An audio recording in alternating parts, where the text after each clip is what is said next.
आज हम करेंगे वर्कशीट 43 जो साइंस की है, क्लास 9 की। डेट है 12 तारीख 10वां महीना 2020। इस वर्कशीट में हम बल तथा गति के नियम जो हमने अध्ययन कर रहे थे उसकी एक बार नज़र में देखेंगे, मतलब क्या क्या हमने इसमें पढ़ा। तो वर्कशीट पढ़ ली होगी। प्रश्न करते हैं। प्रश्न संख्या 1 इकाई बल या 1 न्यूटन को परिभाषित कीजिए। माने कि 1 इकाई बल या 1 न्यूटन को आप क्या समझते हैं?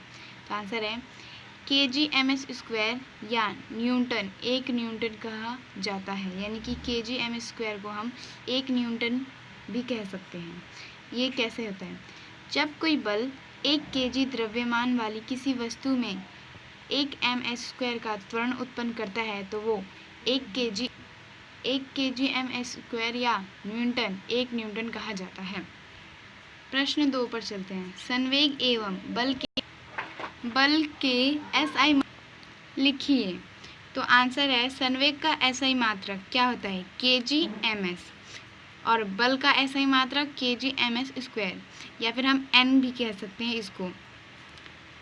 ये आपकी वर्कशीट में दिया है। क्वेश्चन 3 पर चलते हैं।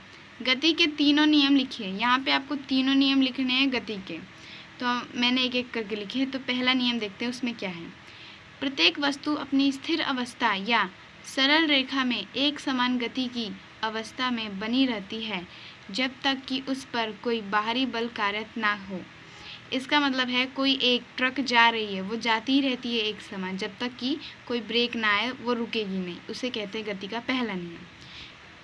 गति का दूसरा नियम, किसी वस्तु के संवेग में परिवर्तन की दर उस पर लगने वाले असंतुलित बल की दिशा में बल के समानुपातिक होता है।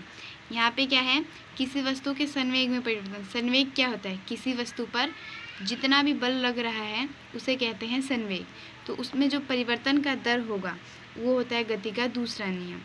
तो गति का तीसरा नियम, जब एक वस्तु दूसरी वस्तु पर बल लगाती है तो पहली वस्तु भी दूसरी वस्तु पर बल वापस लगाती है।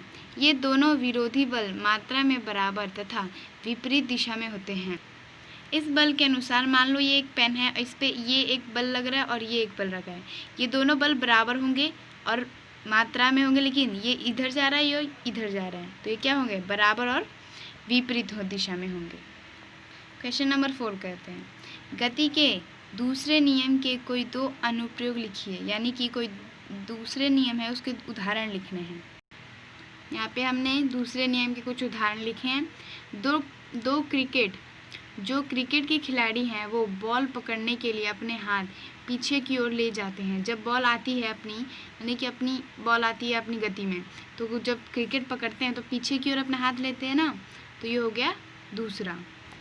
और दूसरा है, जब कोई व्यक्ति पक्के फर्श पर गिरेगा तो उसे ज़्यादा चोट लगेगी, जबकि रेत पर गिरने पर कम। क्यों?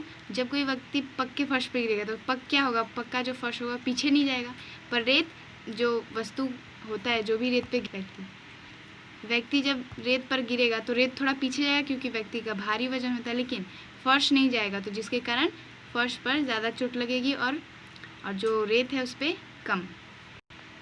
प्रश्न 5, जड़त्व को परिभाषित कीजिए। ये जड़त्व हमने पहली वर्कशीट में भी कर रखा है जब पहली आई थी, तो इसको आंसर देते जड़त्व होता क्या है।